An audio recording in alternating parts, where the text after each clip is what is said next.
But now, marami pong nagtatanong, paano po ako mag-a-apply for reclassification? At ngayong lumabas na po ang DepEd order, saan po kaya ako pwedeng mag-send ng application? Dahil gusto ko na pong ma-promote through reclassification. So to answer these questions, we will be having our fourth session, which is the guidelines on the reclassification to teaching positions. So for this session, we will be having two discussants, namely Ms. Lizette Ancarpio and Mr. Raymond Oplado, Project Development Officer 3 from the BHROD HRDD.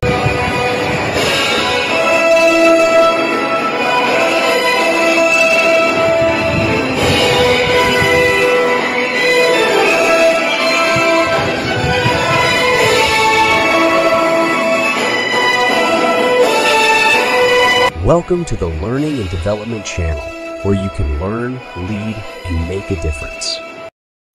Kanina na-mention ni Ms. Marika, tapos na tayo dun sa transition period. Alam na natin kung ano yung mangyayari dun sa 3-year transition period. Alam na natin yung bagong staffing standards for master teachers and school principal position. Nabigyan na tayo ng overview ng career progression. Ngayon, ang tanong, paano po yung proseso para magpa-reclassify po to teaching positions sa mga mas matataas na teaching position? So, pursuant po sa ating DepEd Order number 24, Series of 2025, nandun po sa Enclosure 2, yung full guidelines po, paano po mag-a-apply si teacher sa reclassification po under the expanded career progression. So mamaya lang po, join din po yung kasama ko po dito na si Ms. Lizette Carpio. May mga specific sessions po tayo na i-discuss niya. But for now, sisimulan po natin yan on the next slide po.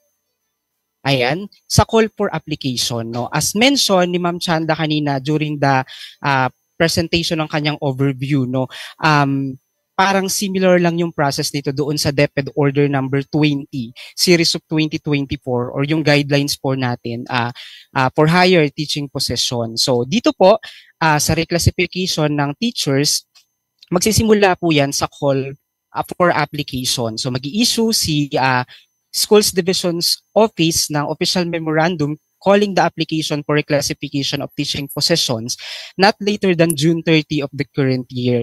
So yung date na nakalagay po dito, ito po yung usual or yung magiging yearly na call for application natin. But for this year, magre-release po kami ng memorandum kung kailan po magi-start yung call for application po natin for reclassification since lampas na tayo ng June, So, ngayon ang tanong, isang beses lang po ba pwedeng mag-call ng application for reclassification taon-taon? Okay, so hindi po. Depende po yan. Pwede po tayong magkaroon ng subsequent calls kung meron pa po tayong available na budget for reclassification. So speaking of budget, kaya po mas madali na ang promotion through reclassification dahil meron tayong budget allotment na 6 billion for this year 2025 and meron din tayong proposed for 2026 na another 6 billion. So marami na po tayong budget for reclassification kaya marami din pong opportunity para sa mga teacher and school principals natin na ma-promote through reclassification dahil dun sa increase sa budget ng reclassification po natin. So ngayon, in terms of estimated number naman po, so since meron lang tayong specific allotment per year for reclassification, nahahati-hatiin po natin yan sa buong Pilipinas per region, magkakaroon lang po tayo ng slots for reclassification per position. So magsiset tayo ng mga parameters, na i-determine po ng ating SDS at the division level upon the recommendation of the HRMPSB base po dito sa mga parameters natin. Number 1 na consideration po natin, syempre, yung availability ng budget allotment for current fiscal year.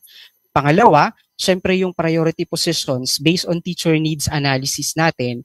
And then yung pangatlo is yung applicable staffing standard and ratios for master teacher position. Yung na-discuss ko po kanina, bago mag-transition period, yun po yung 1:5 na po yung ratio natin, 1:3 para sa mga hardship post na schools, So, ayan, ito po yung mga considerations po natin. Pero papaano po kung maraming nag-apply, sa call for application this year?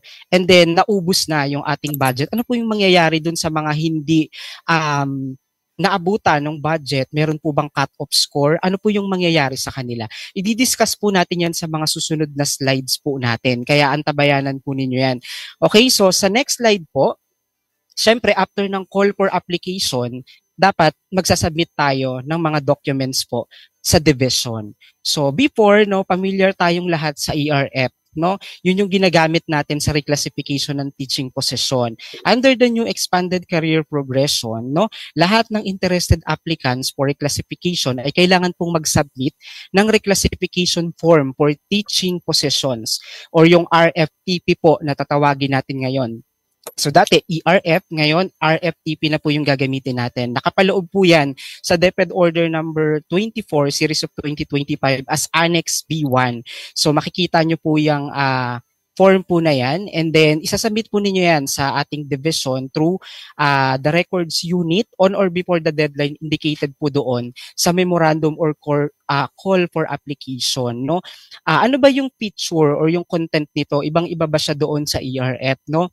Itong form na ito is a tool for determining the appropriate classification of position. So may mga information po dito na relate na about po doon sa aplikante in terms of kanyang qualifications, no, posisyon na ina-applyan, no, and then ano yung mga requirements for performance na i-discuss din po natin mamaya. So the form also reflects applicant's attainment of minimum QS, no, of position per CSE approved QS, performance, and yung comparative assessment results na dadaanan po ninyo para sa reclassification of position. So on the next slide po, itong mga documents na ito ay dapat supported po nitong mga following documents po natin. Okay? Una, dapat meron po kayong letter of intent address sa SDS containing the following information. Una, yung statement of purpose o yung expression natin of interest for reclassification. And then, ano yung posisyon na in-applyan po natin. Okay, so duly accomplished PDS, no, meron tayong bagong template dahil nag-release tayo ng 2025 ora-ora yung civil service. No, gamitin po natin yung CS Form 212 Revised 2025 with work experience sheet sa pagpasa po ng ating mga PDS sa division. Okay? So, C, yung photocopy of valid and updated PRC license or ID po natin. And then, competency certificate of competency level issued by authorized body. No, ito po ay if applicable pa lang siya sa ngayon. So, pending the guidelines po ng ating systems of recognition of affirming the career stages pursuant to Section F of Section 8F of RA 11713 or yung Excellence in Teacher Education Act po. Ito yung gagawin po ng Teacher Education Council, no? Kasalukuyan po kami nakikipagtulungan po sa kanila sa pag-develop po ng ng competency po na ito, na assessment. Okay? So next po is yung photocopy of scholastic or academic record. Or pwede po such as yung special orders, yung mga TOR po ninyo and diploma, including yung completion of graduate and postgraduate units degrees if available. And then next is yung photocopy of duly signed service record. And then photocopy of latest appointment. So itong mga documents na ito, I'm sure kung nakapag-apply na kayo for promotion, whether through reclassification, through natural vacancy, familiar na po kayo dito sa mga requirements po na ito. And then H is of course yung mga photocopy ng certificates of completion ng mga NAEP accredited professional development programs or courses or yung mga certificates of training na inisyu po ng NAEP accredited public or pwedeng private institutions or photocopy of certificates of relevant specialized training or professional development programs. Okay, para naman po doon sa TVL track po natin, no? Pwede kayong magpasa at required po kayong magpasa ng Technical Education and Skills Development Authority National Certificate NC o yung mga certificate po na ini-issue ng TESDA para po sa mga SHS applicants sa TBL track po. So applicable lang po ito sa kanila. And then next po is yung photocopy of required performance ratings with at least very satisfactory rating. Okay? Meron tayong note dito, kailangan ba tatlong performance rating yung isasubmit ko pag magpapapromote ako. Depende po yun. Okay? The applicant shall submit at most 3 performance ratings depending on the performance requirement ng position po na in-applyan ninyo. So mamaya, ipapakita po namin sa inyo ano-ano ba yung mga specific performance requirements per position. From teacher 2 up to master teacher 5 na meron tayong nakaset na performance requirements anchored po sa ating PPST. Okay? And then the latest performance rating shall cover 1 year complete performance rating in the current position. Okay, so next is yung checklist of requirements and omnibus warn statement. Nakagamit na kayo nito, no? Same lang po ito sa nakalagay doon sa DO7, sa DO20, no, na NACAB na ginagamit po natin na kasama ng mga documents po natin upon submission sa division office. And then other documents, no, as may be required by the HR MPSB, including but not limited to portfolio for assessment of identified PPST non-classroom observable indicators. So kung mapapansin po ninyo, no, yung MOVs po natin for portfolio for the assessment of PPST non-classroom observable indicators is other documents lang siya as may be required. No, hindi siya required na isubmit and hindi rin siya basis to exclude you from the pool of applicants. Okay, so kung isasubmit nyo siya, mas maganda, mas makakakuha po kayo ng puntos, pero kung hindi, possible na 0 lang po yung pwede ninyong makuha na points po dito. Okay, sa next slide po, ayan, masihimay-himayin pa po natin yan.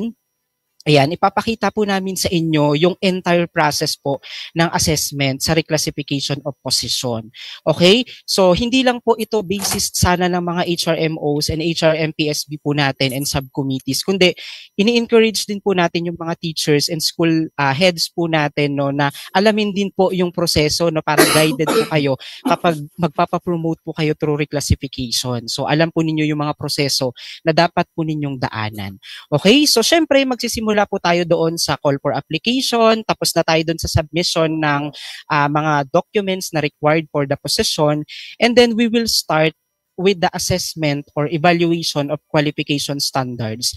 So, na-mention kanina ni Ma'am Chanda na para ma-promote ka dito sa career progression, kailangan ma-meet mo yung QS, yung performance requirement, and kailangan mo mag-undergo ng HRMPSB assessment. Dito sa qualification standards, no, ina-assess lang kung nami-meet mo yung education, no, experience, training, and eligibility na required doon sa posisyon na in-applyan ninyo.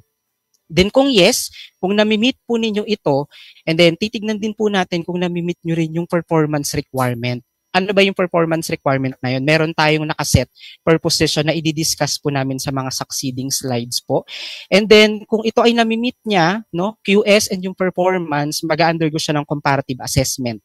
Okay, under ng comparative assessment, no, binibigyang puntos po yung inyong education, no, training and yung experience, no, na nag-exceed po doon sa minimum qualification non-Sinep po per CSC approved QS. And then of course, yung performance rating po ninyo, yung score ninyo dyan, ay nakabase po sa rating po ninyo, no?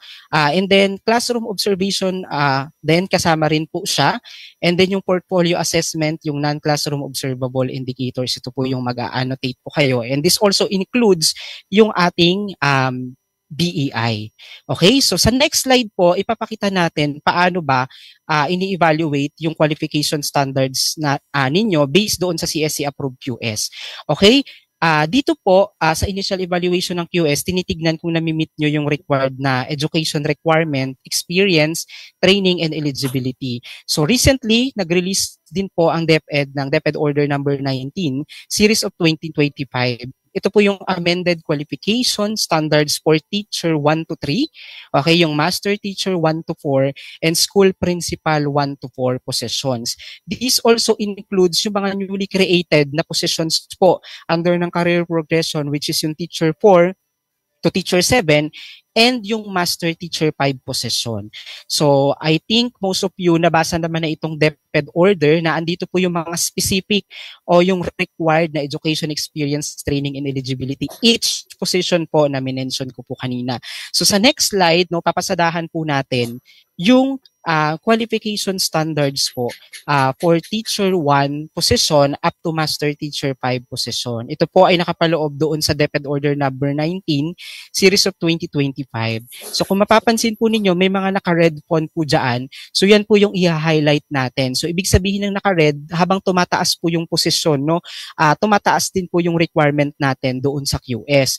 So dito po sa Teacher 2, kung doon sa Teacher 1, hindi siya nagre-require ng training requirement and experience, dito sa Teacher 2, meron na tayong requirement na 8 hours of training in any of or a cumulative of the following. Pwedeng sa curriculum, no? Pedagogy, subject specialization acquired within the last 5 years po, no? Meron tayong recency in terms of scoring doon sa training. Pero doon sa ito rin po, pati po dito sa QS, no, meron din po tayong recency na 5 years. Dapat po within 5 years yung mga training natin.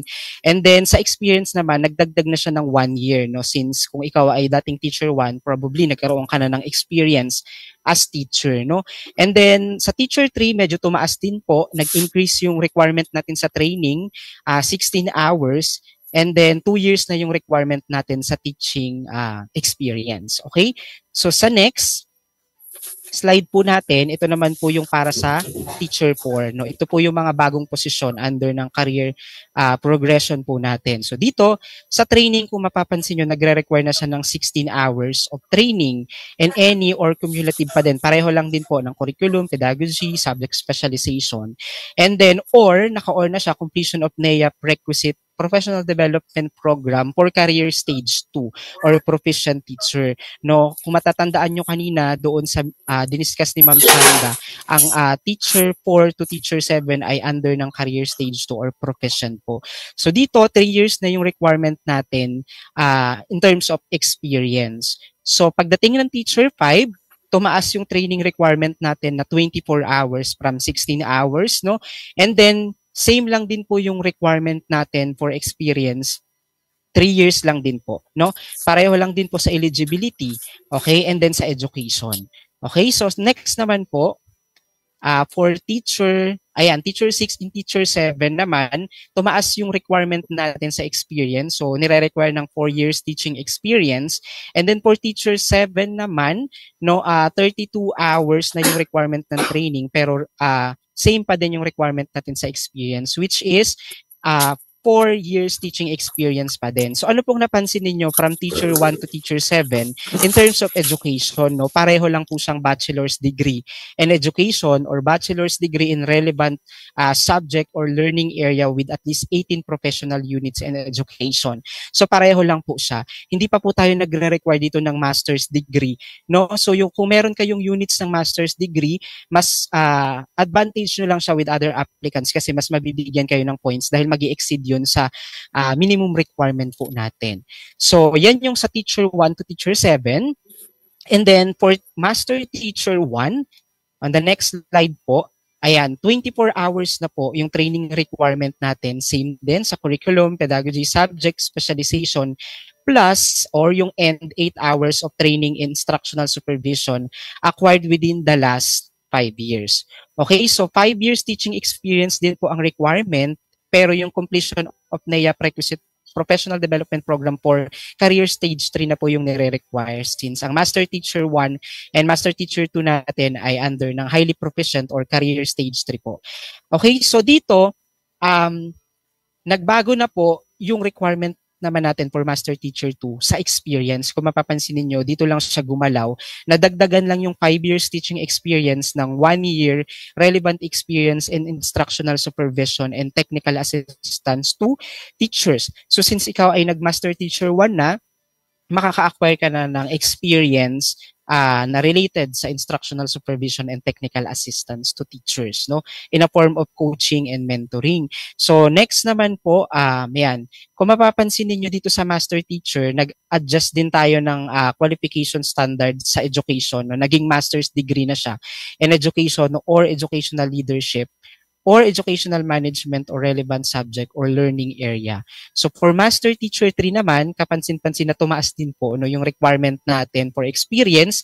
Nire-require na niyang 2 years yung relevant experience dapat sa instructional supervision and technical assistance to teachers. No? Yung training naman, 24 hours pa rin na related sa curriculum, pedagogy, and subject specialization, and 8 hours of training din sa instructional supervision acquired within the last 5 years. So dito naman, since Master Teacher 3 na ito at under siya ng Career Stage 4 or Distinguished po na career stage, no, nire-require dito na yung completion of NAIA Prerequisite Professional Development Program for Distinguished Teacher. Okay? And then for Master Teacher 4 naman, nag-increase din po yung training and yung experience requirement po natin. So 3 years na po yung instructional supervision and then 16 hours na po yung required na training related to instructional supervision. Okay, acquired within the last 5 years pa din po siya. And then last, for Master Teacher 5 position, master's degree pa rin for education, no, wala tayong movement doon sa training, pero meron tayong movement doon sa experience. So 4 years na yung nire-require natin na instructional supervision and technical assistance to teachers. So dito, kung gusto nyo pong mas palalimin yung understanding ninyo sa qualification standards or kung gusto po ninyong i-assess na po yung inyong sarili kung na-meet nyo na po itong qualification standards, pwede nyo pong bisitahin yung ating DepEd Order number 19 series of 2025